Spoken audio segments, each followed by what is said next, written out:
귀곡자가 남긴 수많은 가르침 중 저를 밤새도록 뜬 눈으로 지새우게 만든 서늘한 문장 하나가 있습니다.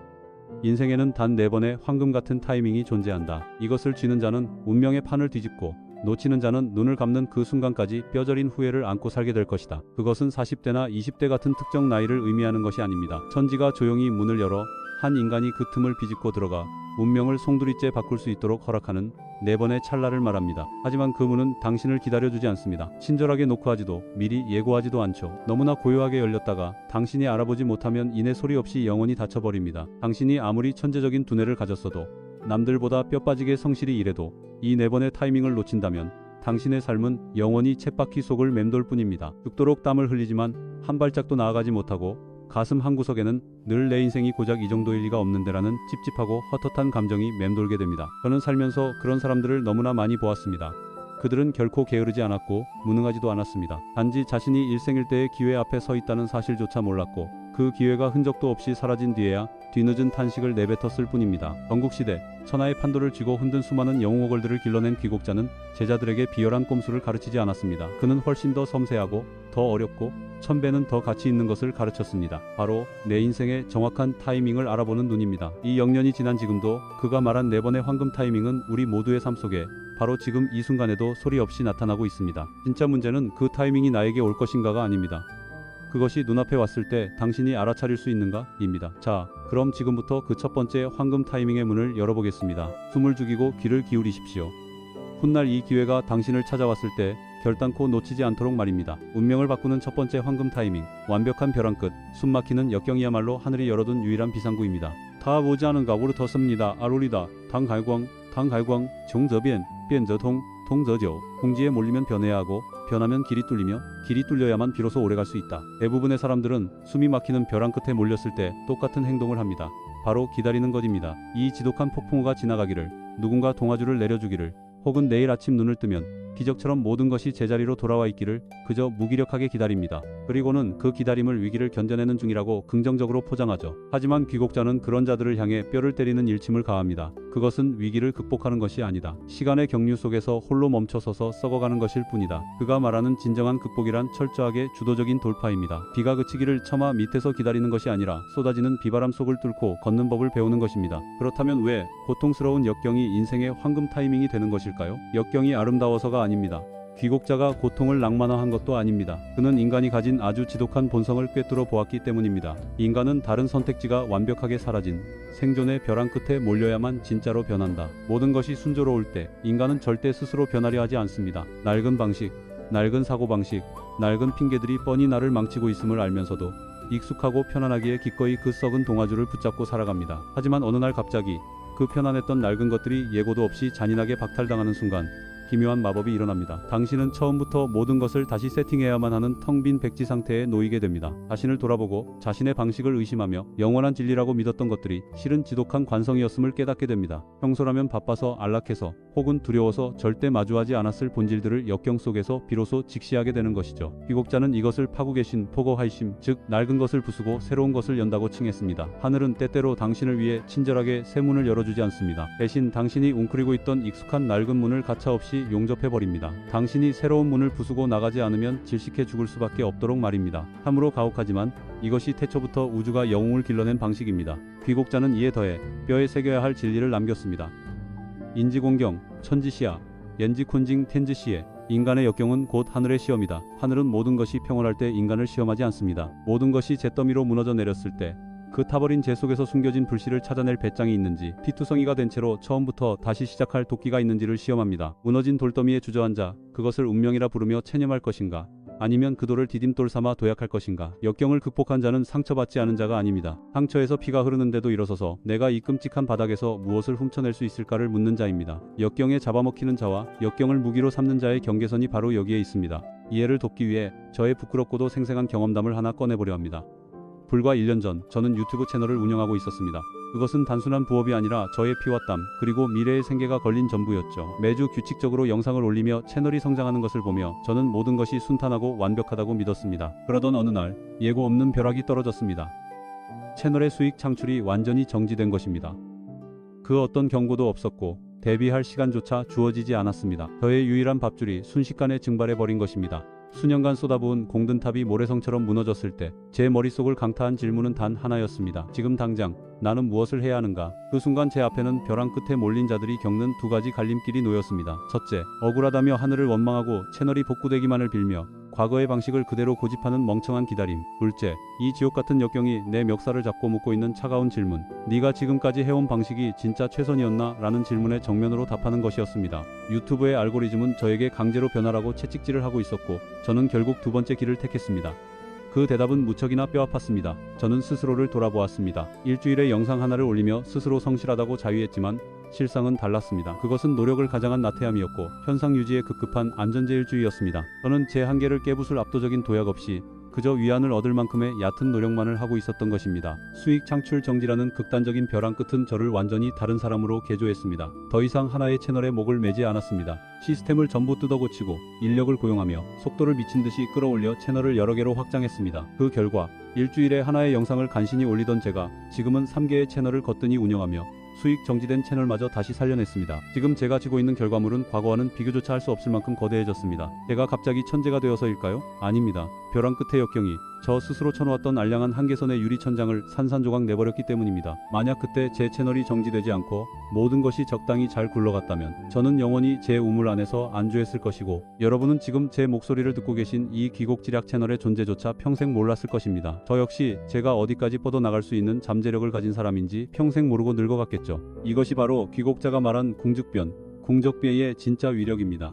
인간은 바닥을 치고 더 이상 물러설 곳이 없을 때 비로소 허물을 벗고 진화합니다. 그리고 그 끔찍한 진통을 겪고 나면 그 누구도 막을 수 없는 압도적인 질주를 시작하게 됩니다. 당신은 지금 직장을 잃었습니까? 영원할 줄 알았던 기반이 무너졌습니까? 믿었던 계획이 산산조각 났습니까? 왜 하필 나에게 이런 시련이라며 울부짖지 마십시오. 대신 차갑게 묻고 또 물으십시오. 이 지옥 같은 상황이 나에게 억지로 바꾸라고 강요하는 나의 가장 썩은 부분은 무엇인가? 그 질문에 대한 대답을 찾는 순간 하늘이 당신의 등 뒤에 몰래 열어둔 두 번째 황금문이 활짝 열릴 것입니다. 운명을 바꾸는 두 번째 황금 타이밍. 남들보다 반박자 앞서 세세를 읽어내는 통찰. 선구자는 천하를 쥐고 지각생은 부스러기를 줍는다. 토진능 가루신이다. 손지자저 치자능 센지저왕 허우지저누. 세상의 흐름을 먼저 아는 자는 왕이 되고 남들 뒤에 아는 자는 영원한 노예가 된다. 여러분에게 아주 뼈아프고도 진지한 질문을 하나 던지겠습니다. 이 세상에서 가장 압도적인 부와 성공을 거머쥔 자들이 과연 남들보다 1000배만 배 똑똑하고 잠도 안 자며 일만 하는 사람들일까요? 주위를 한번 둘러보십시오. 당신보다 훨씬 똑똑하고 성실하며 능력이 출중한데도 평생 쳇바퀴 같은 팍팍한 삶을 벗어나지 못하는 사람들이 수두룩합니다. 반면 특별히 당신보다 잘난 것도 없어 보이는데 어느 순간 쳐다보지도 못할 아득한 곳으로 로켓처럼 솟구쳐 오른 사람들도 있습니다. 그 잔혹한 격차는 재능이나 우연한 행운에서 오는 것이 아닙니다. 결정적인 차이는 바로 그들이 어떤 타이밍에 세상을 읽어냈는가에 있습니다. 귀곡자는 시대의 거대한 흐름 속에는 물이 위에서 아래로 흐르듯 계절이 순환하듯 변하지 않는 거대한 물리적 법칙이 존재한다고 보았습니다. 세상에 영원히 멈춰있는 것은 없으며 영원히 새로운 것도 영원히 낡은 것도 없습니다. 그는 이 보이지 않는 시대의 에너지를 세시라고 불렀습니다. 그는 제자들에게 맹렬하게 경고했습니다. 진짜 지혜로운 자는 이미 터져버린 유행의 꽁무니를 쫓는 자가 아니다. 대중이 눈치채기 전 흙먼지 속에서 새가 꿈틀거리기 시작할 때 그것을 먼저 꿰뚫어보는 자다. 이미 세상 모든 사람의 입에 오르내리고 뉴스를 장식하며 옆집 아저씨조차 그것이 돈이 된다는 사실을 알게 되었을 때는 이미 늦어도 한참 늦은 것입니다. 그때 당신은 황금 같은 기회를 잡은 것이 아닙니다. 이미 뼈다귀만 남은 전쟁터에 터져나가는 군중들 틈바구니로 미련하게 비집고 들어간 것일 뿐입니다. 귀곡자는 세상을 읽어내는 안목을 잔혹할 정도로 냉정하게 3가지 계급으로 나누었습니다. 이것이야말로 그의 통찰 중 가장 돋보이는 정수입니다. 가장 밑바닥 세 번째 계급. 대중이 다 본 후에야 뒤늦게 뛰어드는 자들입니다. 신문 일면을 장식하고 카페에서 사람들이 떠들고 너도 나도 돈을 벌었다는 소문이 파다할 때 비로소 헐레벌떡판에 뛰어드는 사람들입니다. 이때의 시장은 이미 레드오션이고 사륙전이 벌어지고 있으며 진짜 달콤한 알맹이는 소수의 선구자들이 싹 다 긁어먹고 떠난 뒤입니다. 이들은 선구자들이 남긴 찌꺼기를 주워먹기 위해 자신의 전 재산과 영혼을 갈아넣지만 돌아오는 것은 언제나 허탈한 손실뿐입니다. 두 번째 계급, 거대한 흐름이 수면 위로 막 고개를 내밀 때 알아채는 자들입니다. 이들은 꽤 성공한 사람들입니다. 대중보다 더 예민하고 더 깊이 관찰하며 신호를 더 잘 읽어냅니다. 가장 부유하지는 않지만 잘 살아가며 늘 한 발 앞서 나갑니다. 세 번째 부류는 세상의 판도가 형성되기 전에 그것을 내다보는 사람들입니다. 후대 사람들이 통찰력 있다고 부르는 이들이죠. 그들은 아무거나 맹신하지 않습니다. 남들보다 특별한 정보를 더 가진 것도 아닙니다. 하지만 그들에게는 귀곡자가 말한 관세 지한, 즉 세상의 흐름을 관찰하는 눈이 있습니다. 그들은 오늘 일어나는 일을 보고 내일 일어날 일을 읽어냅니다. 남들이 아직 의심하고 관망할 때 그들은 흐름이 폭발할 때를 대비해 이미 올바른 위치에 자리 잡고 있습니다.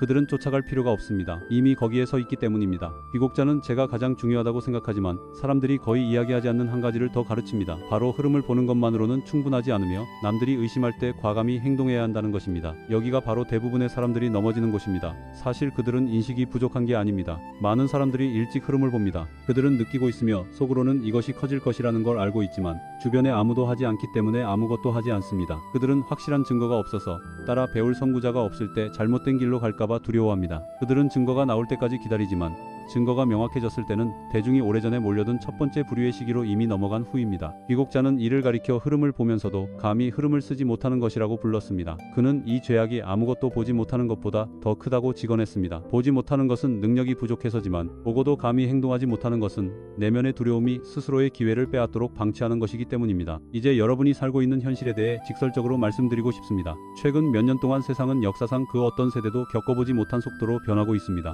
사람들이 돈을 버는 방식이 변하고 배우는 방식이 변하며 커리어를 쌓는 방식도 변하고 있습니다.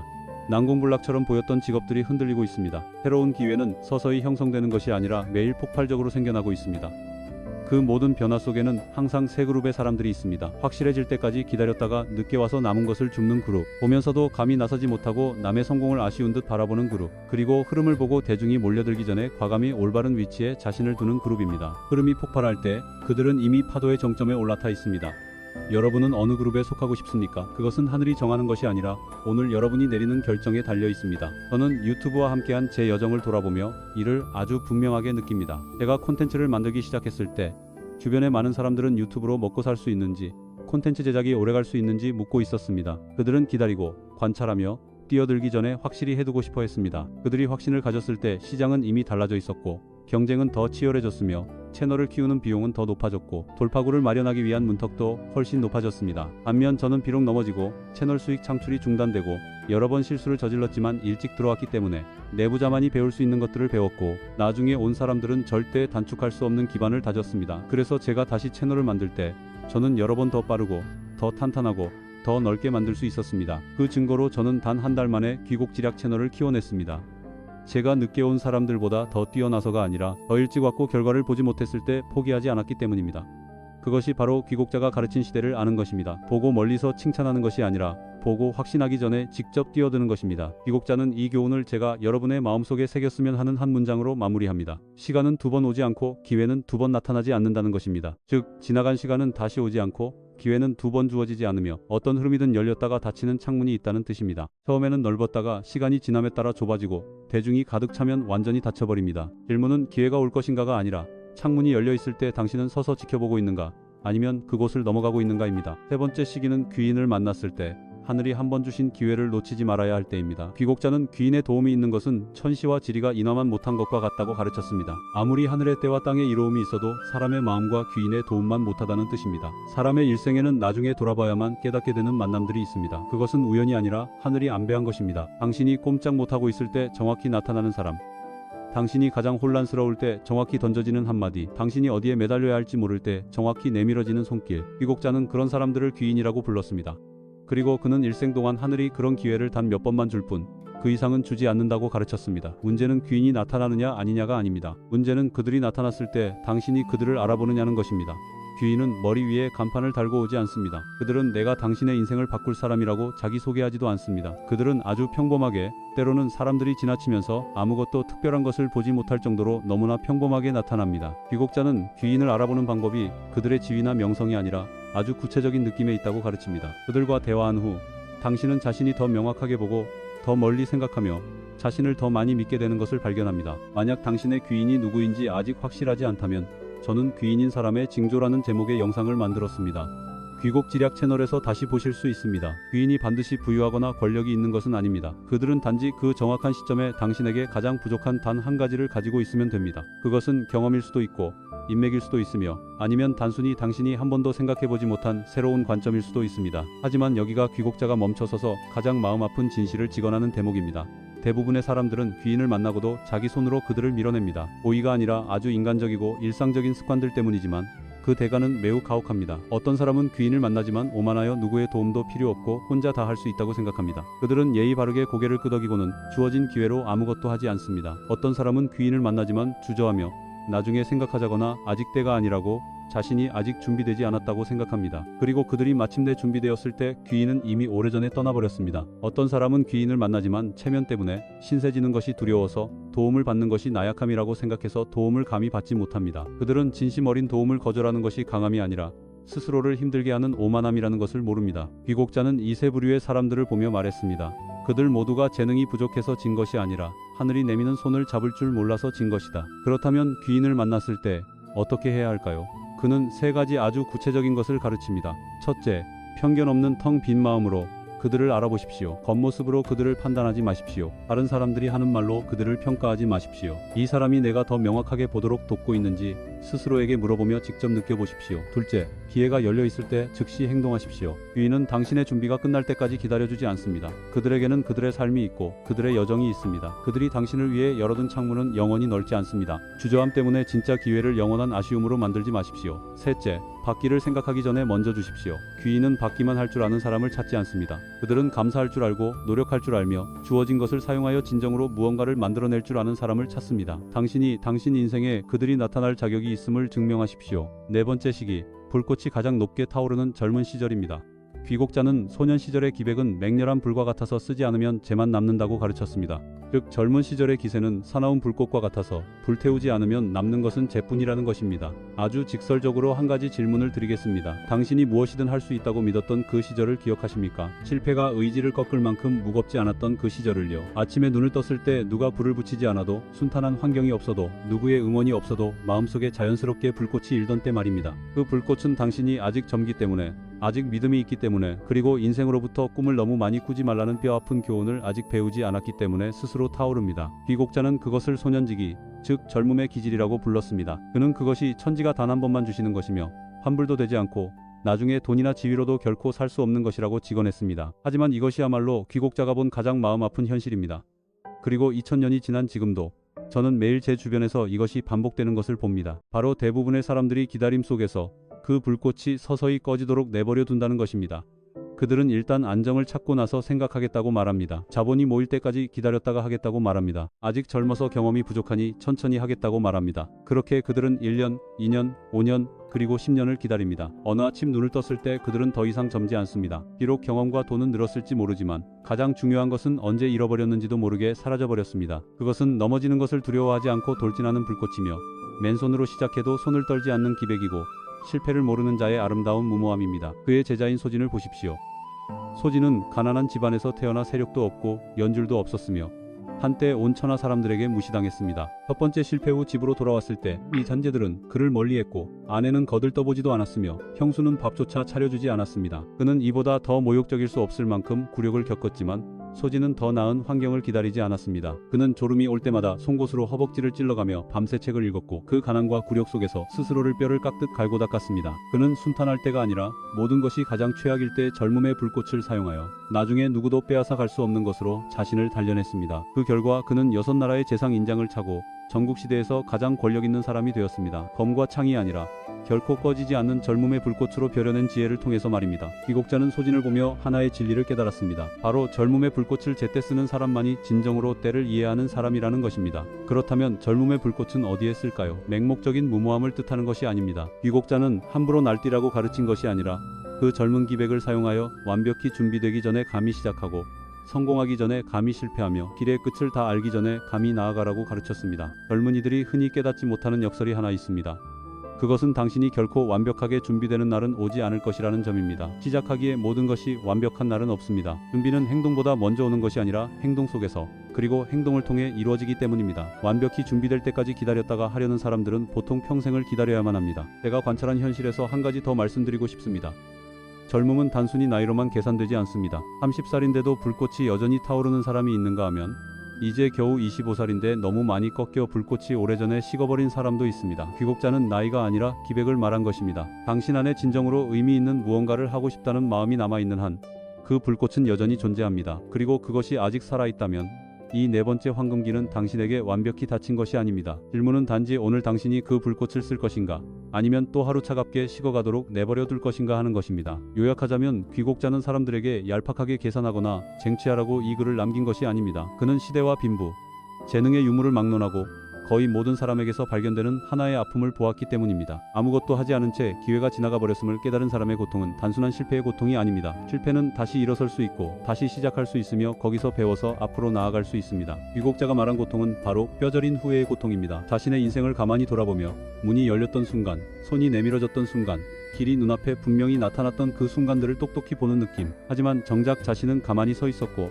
주저했으며 그것이 침묵 속에서 흘러가게 내버려 두었다는 자각. 그것은 한 인간이 생애 끝까지 짊어져야 할 가장 무거운 짐입니다. 그 네 가지 시기를 다시 한번 돌아보십시오. 역경이 당신을 벼랑 끝으로 몰아넣을 때, 그것은 하늘의 벌이 아니라 편안함 속에서는 절대 불가능한 방식으로 하늘이 당신을 성장시키려 강요하는 것입니다. 적시에 스승이 나타나 혼자서는 볼 수 없었던 길을 보여줄 때, 그것은 우연한 행운이 아닙니다. 당신이 고개를 숙여 배울 만큼 지혜롭다면 하늘이 당신의 여정을 단축시켜주는 것입니다. 흐름이 형성되는 것을 대중보다 먼저 느낄 때, 그것은 헛된 감각이 아닙니다. 당신이 확실해지기 전에 뛰어들 만큼 용감하다면 하늘이 당신에게 대세의 힘을 쥐어주는 것입니다. 귀인이 나타나 당신이 가장 필요할 때 정확히 손을 내밀 때, 그것은 우연이 아닙니다. 그것은 당신의 길을 결코 혼자 걸어갈 필요가 없다고 하늘이 당신에게 말해주는 것입니다. 저는 지금 당신이 여정의 어디쯤에 있는지 모릅니다. 역경의 한가운데서 아직 탈출구를 찾지 못하고 있을지도 모릅니다. 마음속으로 이 사람이 내게 중요한 사람이라고 말해주는 누군가를 막 만났지만 아직 확신하지 못할 수도 있습니다. 거대한 기회가 형성되는 것을 보고 있지만 더 많은 증거를 기다리며 관망하고 있을지도 모릅니다. 혹은 이미 당신의 인생에 나타났지만 그냥 지나치게 내버려둔 어떤 사람을 떠올리고 있을지도 모릅니다. 당신이 어디에 있든 저는 딱 한 가지만 말씀드리고 싶습니다.